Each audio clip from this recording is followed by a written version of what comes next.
Olá, tudo bem? Hoje o nosso bate-papo está sendo aqui na BeSmart Imóveis, com o gerente geral, que é o Franklin Albano, que vai contar para a gente como está esse mercado imobiliário neste, vamos dizer assim, primeiro semestre, que a gente já está quase chegando aí, né, o finalzinho do primeiro semestre, e as expectativas para o segundo semestre, que a gente vai ter um ano aí também com eleições, para saber se impactam, para saber se está na hora de investir em imóveis, se está na hora de mudar de imóvel, não é isso? E até mesmo comprar um imóvel, que é o sonho dos brasileiros.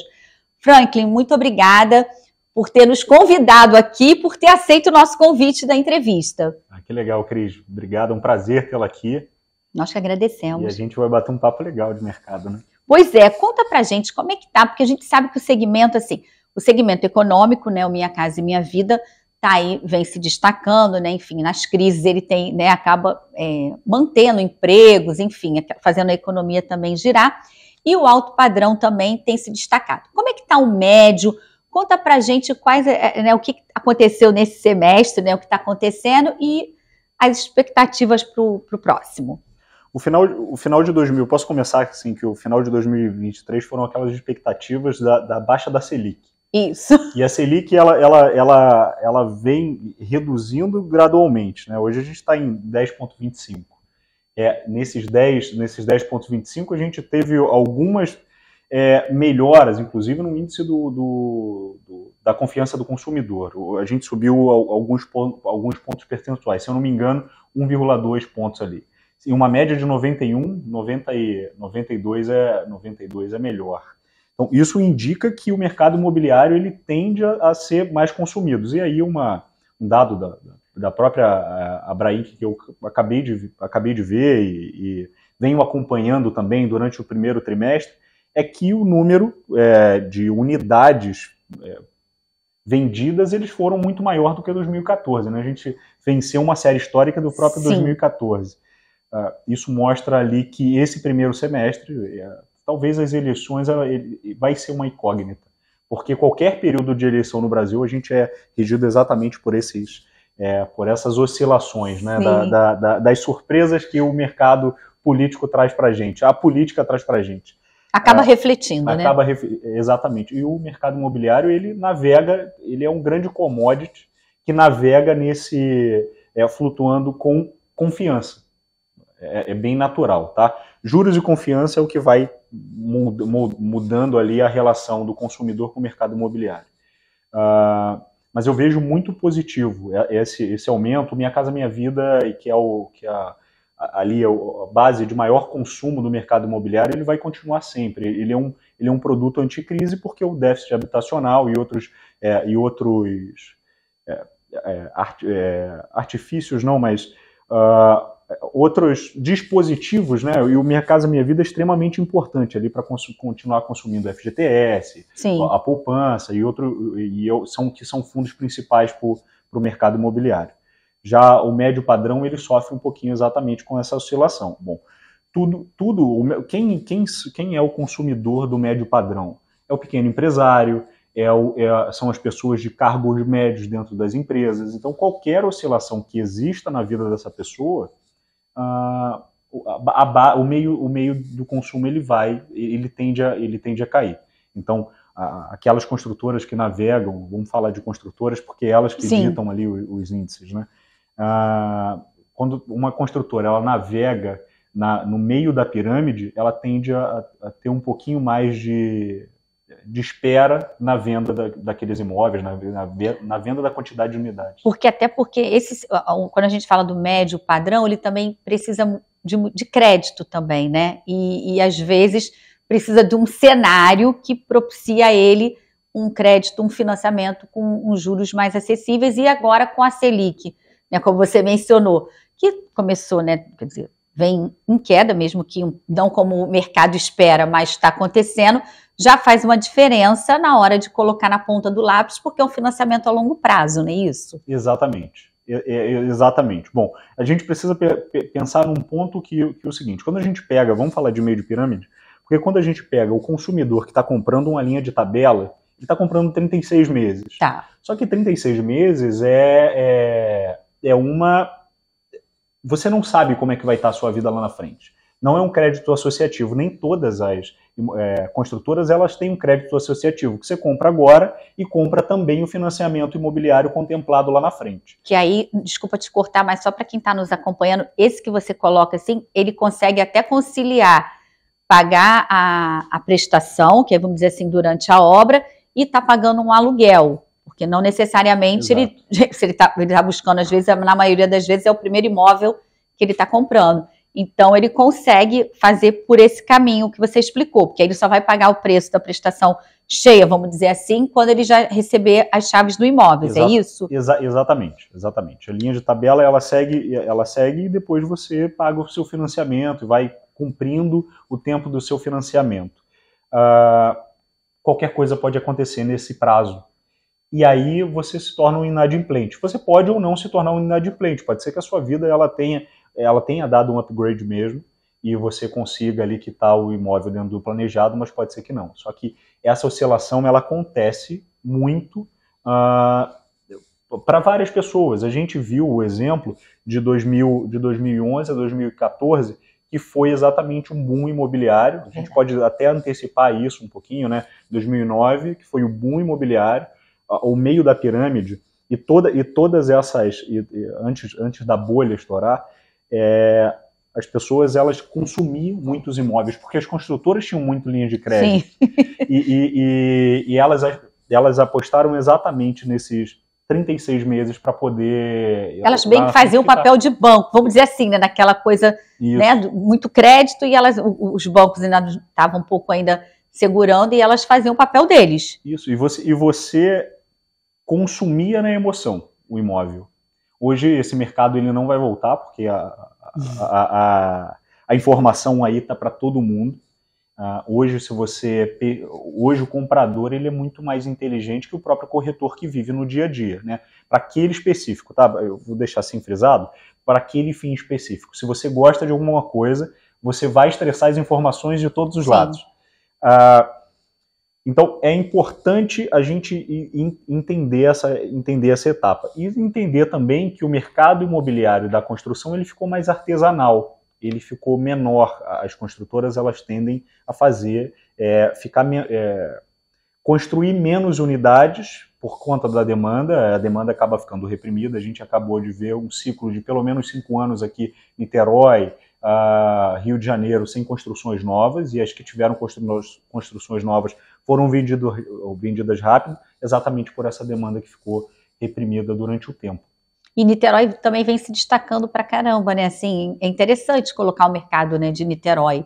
Agora, conta pra gente, por exemplo, esse semestre, a procura, ela foi maior em relação ao ano passado? Como é que está esse cenário? Porque, assim, como você mencionou, a própria Abrainc, né, ele soltou uma pesquisa recentemente falando que dos imóveis que mais se destacaram, como sempre Minha Casa e Minha Vida vem se destacando, mas o alto padrão também.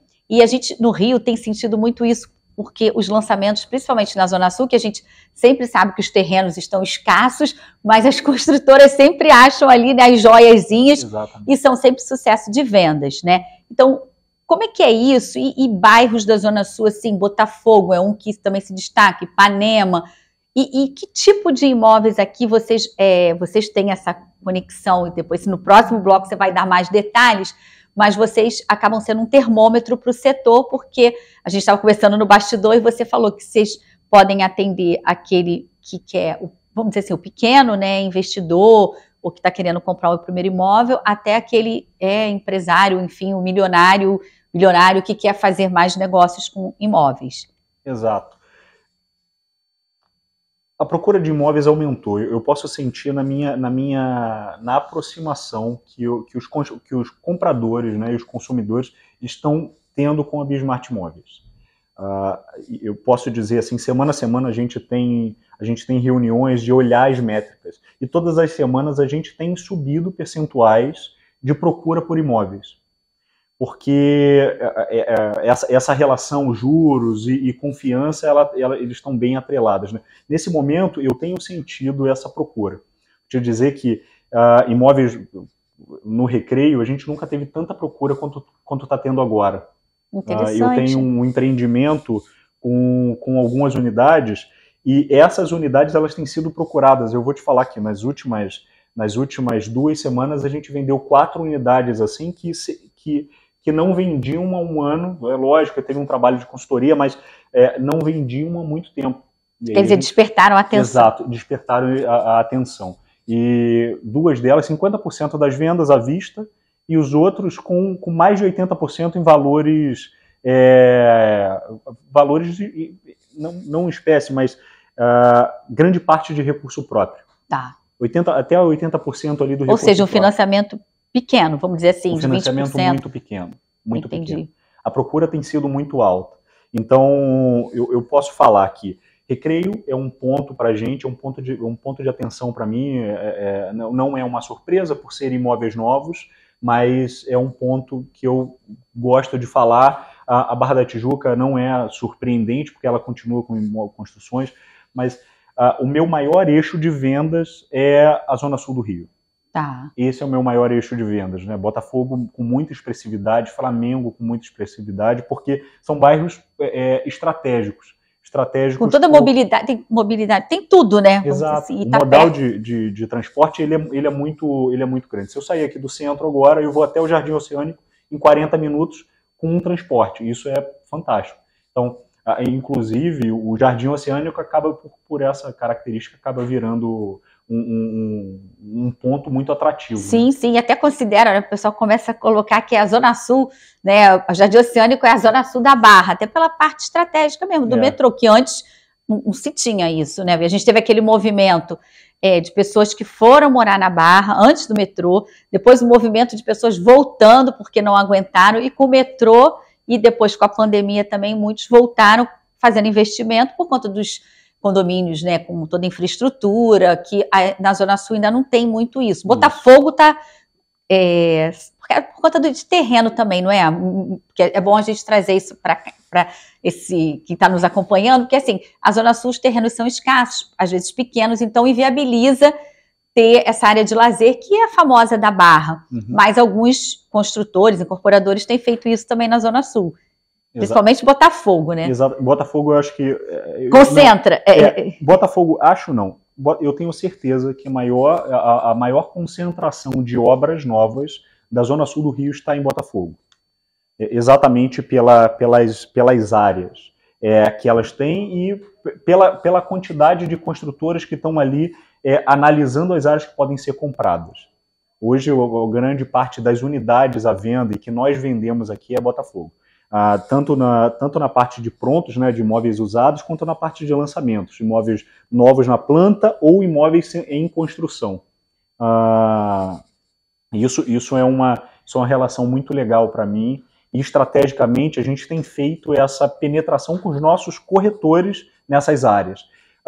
E posso dizer também que hoje, olhando os dados, a gente tem um sistema que se relaciona com os nossos parceiros, né? que é a InvestSmart, que é outras áreas da Bismart.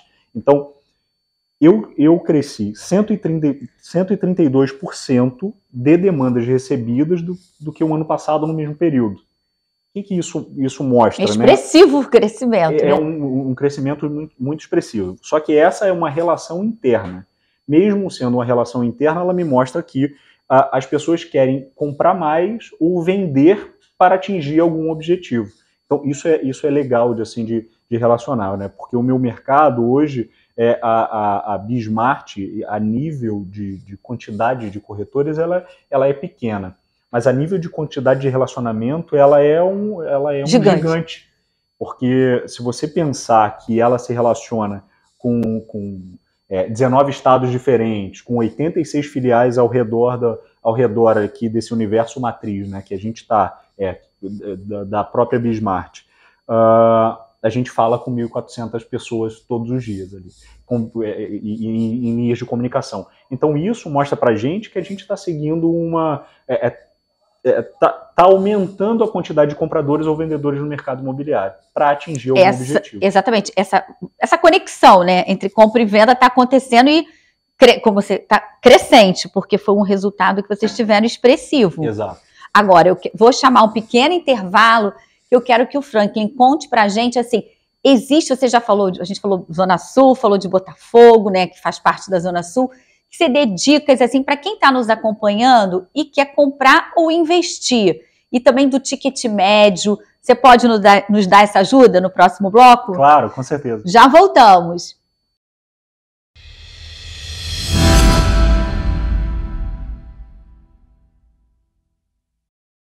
E voltamos com o Franklin, que vai contar para a gente agora, assim, para a gente fazer um bom negócio na compra do imóvel, porque às vezes também parece, é bobo. Não, não é bobo, porque são vários, para comprar um imóvel, precisa ter, né, vários detalhezinhos ali. Não é só preço, localização, sol da manhã, tem um monte de coisas envolvidas e é muito bom, como você colocou no primeiro bloco, a consultoria, né, porque hoje, como você disse, os clientes, né, estão cada vez mais informados do que eles estão desejando, né? Isso, como você disse, acontece com qualquer coisa que a gente queira adquirir, né? Mas o imóvel, então, que é uma compra, na maioria das vezes, a longo prazo, tem aqueles que podem pagar à vista, mas a grande maioria ainda precisa de um financiamento.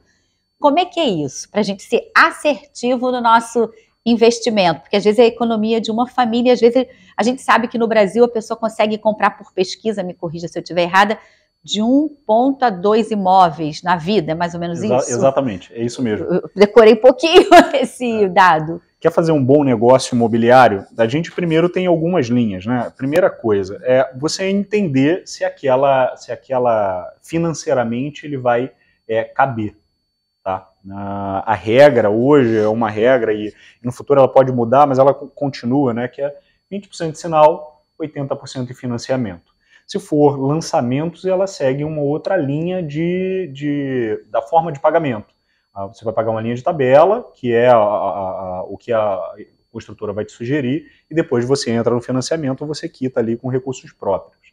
Depois você tenha todos os detalhes, né, que você pode ter FGTS, fazer essa amortização, como os juros ele vai incidir sobre aquilo, o preço do dinheiro, né, que a gente chama. Se o juro estiver mais alto, ele está valendo menos. Então, se o juro estiver mais baixo, você consegue financiar cada vez mais. Bom, pontos de atenção, tá, para fazer um bom negócio imobiliário. Você que está fazendo o primeiro negócio imobiliário assim, da sua vida, preste atenção na documentação imobiliária, porque muitas das vezes, na conclusão da venda, aquele imóvel não pode ser vendido. O que a gente faz na Bismart Imóveis? Tá? A gente tem uma linha de consultoria. Todo o nosso imóvel, nós somos uma empresa grande, e cada imóvel que entra na nossa esteira para ser vendido, ele precisa passar por um double check, tanto do nosso compliance quanto do jurídico. Isso dá uma garantia, e eu posso dizer do nosso próprio portfólio. Sim. Isso dá uma garantia muito grande para quem está comprando. Imagina você que está comprando um imóvel com a gente e já existe essa diligência, essa pré-diligência. E depois o meu profissional ele vai sentar com você e vai te mostrar, e você tem o direito de exigir os documentos que não ferem a sua compra, tá? Imóvel ele é muito mais relacional do que a gente imagina. Imóvel entra em planejamento sucessório, imóvel entra em diversas cadeias da sua vida que ele pode ser um ponto muito feliz, mas pode ser muito triste também. Sim. Que ele pode travar a sua vida ali por muito tempo. Eu vou dar um exemplo aqui, que a gente tem clientes com patrimônios gigantes. E um dos patrimônios está sendo desbloqueado, posso dizer assim, por ter feito uma diligência antes. E é um inventário de 16 anos. Olha. E com uma venda a gente está fazendo esse desbloqueio de todo esse patrimônio de 33 milhões de reais que essa família vai poder usufruir daqui para frente. Vai vender da forma que quiser, enfim. Então imagina que você entre numa jornada dessa, na compra de um imóvel que esteja em inventário. Bom, você precisa ser orientado da melhor forma, né? Então, o imóvel tem a linha financeira, tem a linha jurídica, que você precisa entender o que vai incidir na sua vida e por quanto tempo você quer viver lá. Hoje a gente está num mundo de muito dinâmico. Muito dinâmico. E essa, como você colocou do imóvel, quer dizer, pode ser aquele clichê, mas é real. Ou o sonho pode virar pesadelo. Então, tem que se ater a esses cuidados e é sempre bom essa consultoria, porque, assim, por mais que a gente pesquise, se informe, tem detalhes que fogem, porque nós não somos especialistas. Então, é necessário, né, para que o negócio, tanto para investir, ou quanto para comprar o primeiro imóvel, fazer um upgrade, é importante essa consultoria. E aí também tomar cuidado, né, se a empresa, se o profissional que vai te dar esta consultoria está também habilitado, né, porque infelizmente também, né, os golpes acontecem e é bom desconfiar. Tudo que é muito fácil, né, por incrível que pareça, muita gente ainda cai nesse tipo de golpe. Isso mesmo. Né? Então, assim, Franklin, a gente quer aproveitar ao máximo, né, você é o especialista para nos orientar, né, nessa jornada, porque aquele que é o milionário e tal, também ele passa por isso, né? Dessa avaliação, tem que ter esse crivo também para que ele faça um bom negócio, né? Até porque ele está administrando várias outras coisas, ele precisa da consultoria para ter isso, essa orientação. E hoje, assim, existe para quem quer comprar o primeiro imóvel, faz no orçamento, você colocou, geralmente é 20% de entrada e 80%, enfim, mas quais os bairros? O que a pessoa tem que ir hoje no Rio, né? Como é que está essa relação? No primeiro bloco você falou de Botafogo continua, mas tem a Zona Norte também. Como é que é isso? E o centro, né? Que estamos aqui no centro, com essa vista lindíssima. Como é que está o centro também? Porque, né, temos aí o Reviver Centro 2, tem o Porto Maravilha. Como é que fica a mistura do Minha Casa e Minha Vida com recursos da poupança, que é o SBPE? Então, como é que você vê esse cenário hoje desses imóveis? Eu olho muito positivamente. Assim, o mercado imobiliário para o centro e para todos os bairros que margeiam o centro ou que ficam longilíneos, né, que a gente tem essa eu julgo que o metrô ele carrega a gente pela orla do Rio de Janeiro. Então, eu olho com muito bons olhos. Eu fui atender alguns clientes aqui no centro e a gente está aqui dentro do prédio, né, no dia a dia. Entra 8 horas da manhã e sai 7h30, 9 horas da noite, às vezes. Não tem a percepção só do nosso caminho. Mas atendendo alguns clientes aqui pelo centro, a gente foi andando pelo centro. E eu fiquei muito surpreso positivamente, porque são muitas obras de revitalização de prédios antigos. Prédios que não são mais funcionais a nível de estrutura para novas empresas ou para um residencial. E eu vi pelo menos aqui, caminhando até o próximo ao Santos Dumont, vi pelo menos 7 obras diferentes. Olha que bacana. Esse tipo de incentivo é muito bom, porque a gente tem um centro muito bonito. Posso dizer, por amar o Rio de Janeiro, eu julgo que a gente tem um dos centros mais bonitos do país, né? Com cartões postais, como o Cristo e o Pão de Açúcar, que está aqui inserido. A gente tem uma Bahia muito legal e também são as cidades, né, que tem um índice de desenvolvimento humano muito grande, né, que é Niterói, ali margeando também a outra parte da Bahia. E eu vejo esses incentivos muito positivos. Quando o centro do Rio vai ficar muito bom? Eu sempre falo isso. Quando o morador do prédio do centro for comprar o pãozinho na padaria. Ou então for na quitanda ao lado, no hortifruti, e comprar as frutas e voltar para casa. Aí a gente vai ter uma dinâmica de consumo do centro totalmente diferente. Por quê? A pandemia afastou o centro. Afastou as pessoas do centro. Mas por que afastou as pessoas do centro? Foi só a pandemia? Não. Porque o home office ele tá diminuindo cada vez mais e as pessoas voltando em loco para trabalhar. Tá, mas como é a relação dos prédios ao redor para absorver essas empresas? É um movimento de retorno, você acha? É um movimento de retorno, mas por que vai demorar um pouco mais? Porque as empresas hoje elas estão mais tecnológicas. Hoje a gente está num prédio que é totalmente tecnológico. Totalmente tecnológico. Ele é um AAA e ele é julgado assim, dentro da categoria dele, pelos fundos. O fundo que comprou o prédio, ele julga esse prédio dessa forma. Mas os outros são, se a gente olhar pela janela, a gente vai ver muitos prédios antigos. Não é que o espaço não comporte, mas a tecnologia construtiva daquele prédio não comporta mais a empresa. E aí o metro quadrado ele fica barato, não o metro quadrado desse que a gente está, mas sim. O metro quadrado lá de fora ele acaba ficando barato. Como é que a gente traz essas empresas de volta? Porque a gente precisa olhar o custo do empreendedor.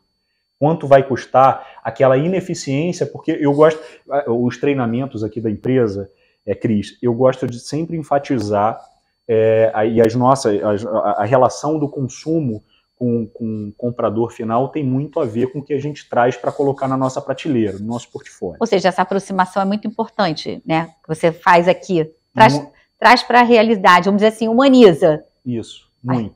Mas eu trago o meu comprador para esse.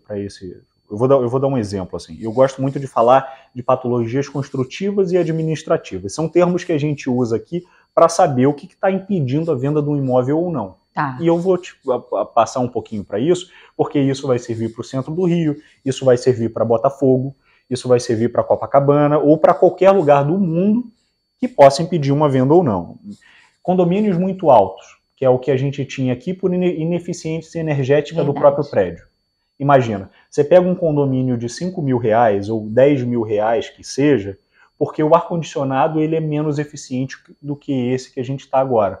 E faz toda a diferença, né? Que faz toda a diferença. Imagina, você tem uma empresa que ela roda 24 horas, mas a conta de luz ela te gera, e isso vai ter que ser calculado ali dentro da sua viabilidade estratégica. É bem natural, olhando para o mercado comercial. Quando a gente olha para o mercado de consumo residencial, a gente leva a mesma coisa. Se eu tiver um prédio ao lado, vou falar de Botafogo, que custa R$17.000 o metro quadrado, só que ele é eficiente, tem área de lazer, ele é um prédio que você pode derrubar todas as paredes no meio da sua casa e refazer a sua planta. Ele é eficiente, ele tem uma tecnologia construtiva eficiente. Só que ao lado você não pode fazer isso. Você tem paredes grossas para cortar as paredes e passar uma fiação, você vai demorar muito mais. E o que eu faço aqui para treinamento dos meus corretores? Que eles tenham essa visão e o feeling deles para um painel de imobiliário que eu vou levar para o meu cliente, que ele tenha a ciência de quanto vai valer o imóvel dele, porque a concorrência está muito grande, porque aquele condomínio que ele tem um impeditivo, porque todas as outras coisas que envolvem o imóvel dele não vale aquele preço. Agora, retornando para o centro, por que o centro ele expulsou, ele não absorve mais tantas empresas assim? Porque ele precisa de imóveis novos, e aí um dado para você, quem mais pede que os imóveis sejam retrofitados é a própria empresa de energia, que distribui energia. Olha. Porque não é eficiente o consumo da... Entendi. Então, quando tudo passar, quando as coisas começarem a progredir, por isso que os incentivos do centro eles são muito bons, para você pegar o edifício à noite, retrofitar ele inteiro, refazer e colocar, porque você tem hoje o Museu da Manhã e aquela praça que o Parque Olímpico tem um legado ali, ficou muito bonito. Não, é muito bonito, né? Mas infelizmente ainda pouco explorado, podemos dizer assim. Pouco explorado. Porque a gente vê, o Opportunity também fez o retrofit do Casa Mauá, né, que era o antigo hotel, que estava desativado, e ali venderam em 6 horas, 200 e poucas unidades. Quer dizer, tem demanda, né? Tem demanda. Ela está reprimida, só que essa parte as pessoas consomem porque a relação de receita ela mudou muito. Uma pessoa de 20 anos hoje ganha muito mais do que... Se você pegar um digital influencer, ele ganha muito mais do que um diretor de uma grande empresa as relações mudaram, né? As coisas mudaram. Essa relação de consumo, ela mudou muito. Exatamente. E aí a gente pode levar isso para todos os aspectos, tá? Imóveis de médio padrão, médio alto padrão, luxo. Então, essas coisas, elas se envolvem muito. E aí eu queria voltar só um pouquinho no que você falou, até dando um exemplo de Botafogo, dos 2 prédios, que de repente esse que é o mais antigo tem um condomínio até mais alto do que aquele moderno que está oferecendo áreas de lazer, piscina, enfim, acontece isso. Acontece muito. Eu chamo isso de patologias administrativas. São coisas que administrativamente no próprio condomínio impede de você ter uma venda mais rápida. Eu vou dar um exemplo rápido aqui. Eu fui fazer uma pesquisa no Leblon para uma cliente, para vender um imóvel de uma cliente. Por quê? Ela estava há 3 anos e meio vendendo o imóvel dela. E eu fui identificar o ponto que ela não vendia há 3 anos e meio. o condomínio dela é 2 vezes mais alto do que a média de todas as demandas. Então, você tinha uma média de R$ 2.900, o dela era 5.000. Já um impeditivo isso, bem no chamativo. universo de demanda com as mesmas características que o dela, de 1.600 imóveis numa base, quando ela vai vender esse imóvel? Sendo que tem 1.600 outros imóveis na mesma oferta, na mesma configuração. Então, isso é um ponto que a gente detalha bem aqui, para mostrar para o cliente, a gente sempre orienta o cliente na ponta, para ele expor da melhor forma, e vou te falar que os nossos tempos estão sendo muito recordes em venda de imóveis. Porque, então, Franklin, aproveitando, a gente está chegando ao finalzinho, mas aproveitando, é isso que eu queria trazer aqui para quem está nos acompanhando, é esse olhar de vocês, assim, essa consultoria que faz muita diferença. Porque, assim, de repente, esse caso que você contou, 3 anos e meio, de repente está culpando, né, as outras empresas que estavam trabalhando o imóvel e tal, e de repente ninguém chegou com esse olhar da consultoria e fala, olha, desse jeito está destoando, não é por aí. E vocês vêm com essa proposta, tanto que você está dizendo que esse período, que era de 6 a 1 ano e 6 meses, vocês estão já reduzindo essa jornada, né, de compra, é isso? Exatamente. Nós identificamos aqui, né, num estudo, a gente identificou 4 etapas do comprador. Que é a descoberta para a venda do imóvel, que são a pesquisa, considerações e conclusão. Da oferta, da descoberta que a pessoa quer comprar um imóvel até as considerações levam 1 ano e 2 meses, a média nacional. A compra, decidir comprar, pode levar de 4 a 6 meses. Então, o que a gente faz para encurtar esse tempo? Orienta o proprietário, porque começa, a gente está falando de imóveis prontos aqui, sim, orienta o proprietário na ponta, com bases de mercado, dados, ele expõe da melhor forma e a gente encontra aqueles clientes que estão nas 2 últimas fases, que são considerações. Eu considero todos os aspectos financeiros, localização, estéticos, enfim, e concluo a compra, que é a proposta e todo o trâmite que envolve. Exatamente. Então, toda a Bismart Imóveis, ela foi programada, e os nossos corretores, eles são treinados semanalmente, assim, é falado nos grupos, a gente tende a fazer isso, para que a gente exponha um portfólio muito mais eficiente, tá? No que tange a mercado, no que a gente fala de venda. Então, o nosso portfólio ele é eficiente. E aí eu consigo orientar da melhor forma o meu proprietário, assim, com dados, com expertise, com coisas.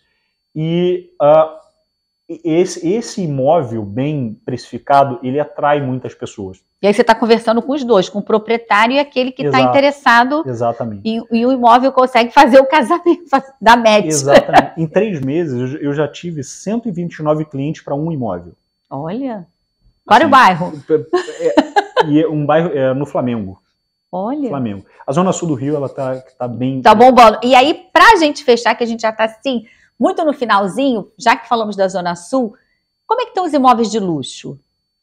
Eu gosto, o Rio de Janeiro, acho que, se eu não me engano, foi em 2019, ganhou a capital arquitetônica, né, do país. Você anda pela orla e você tem essa percepção, porque o Rio de Janeiro está para o mundo. O calçadão de Copacabana, Ipanema, Leblon, eles estão para o mundo. E nós temos o metro quadrado ainda mais caro do país, né? Um dos metros quadrados. Você tem a ascensão de um ou outro, mas são imóveis novos. Sim. Consolidadamente, o Rio de Janeiro ainda é o metro quadrado mais caro. E vem Balneário, Camboriú, vem ali esbarrando com a gente. É engraçado que a relação de consumo do luxo, eles têm os mesmos aspectos, mas eles têm pontos diferentes, porque o luxo hoje ele está totalmente disseminado para mercado imobiliário, ele é democrático, você sabe, mas talvez ele é inacessível, porque a gente tem, e eu tive o prazer de ir ao Cidade Matarazzo, em São Paulo, que é icônico, e o luxo ele está envolvendo os clientes cada vez mais em história e sustentabilidade. aquele luxo que diz o silencioso, né? Mas que tem todo o glamour, né? Exatamente. Então, eu acho que essas collabs que você pega um grande arquiteto, que é o Philippe Starck, e coloca para fazer desde a maçaneta da porta até a concepção da planta, você pegar um prédio, e aí você vai variar os tipos de luxo. Você vai pegar um prédio onde a Gucci ela vai assinar aquilo. A Pininfarina já está fazendo diversos empreendimentos, então já virou um nicho de mercado. Se for no site deles hoje, tem lá Real Estate, e outras marcas vindo, né, marcas de carro, chancelando Miami, chancelando aqui mesmo no Brasil, Balneário Camboriú, nessa ascensão. O luxo ele começou a ser consumido por histórias de sustentabilidade. Eu vou dar um exemplo da Glória. Você hoje vai morar no Glória Residencial, dentro da história dos 100 anos do hotel, que é maravilhoso. Icônico, né? Icônico. O luxo hoje não está mais traduzido em tamanho ou tipo de material. O luxo está traduzido em outras coisas, né? A Gucci colocando ali é luxo. Só que a Gucci está trazendo o quê? Sustentabilidade. Como Cidade Matarazzo, a gente está trazendo o quê para ele? Mata Atlântica. A gente está trazendo... Mas quais são as outras collabs? A própria Farfetch, né? Que é todas aquelas marcas de luxo juntas numa loja só. Então, tudo aquilo acaba virando um conglomerado de coisas para que você compre e vira experiência. Né? Você está comprando sempre cada vez mais experiência. Eu ouvi uma frase que o luxo só não é mais consumido porque não tem mais luxo para consumir. E uma outra coisa é que ele fica muito caro, porque eu tive uma reunião interessante, assim, muito, muito legal. Nós não temos mais patamares de serviços mais altos porque nós não temos mão de obra. Olha. Porque todas as vezes, para profissionalizar a mão de obra, para ter um serviço mais alto, custa muito e leva muito tempo. O Brasil é muito imediatista. Então e aí a gente não tem... Aí tem que trazer... Olha, te agradeço muito pela entrevista. A gente chegou ao final. Eu espero que você possa vir mais vezes, porque, olha, foi pouco para o nosso bate-papo. Espero que vocês que estão nos acompanhando tenham gostado. Mais uma vez, obrigada, viu, por ter nos recebido aqui, né, no espaço de vocês aqui no centro, nesse prédio totalmente tecnológico, moderno. Obrigada, viu? Nada, que isso. Obrigado também, eu que agradeço. Bom, ficamos por aqui e até a próxima. Tchau, tchau.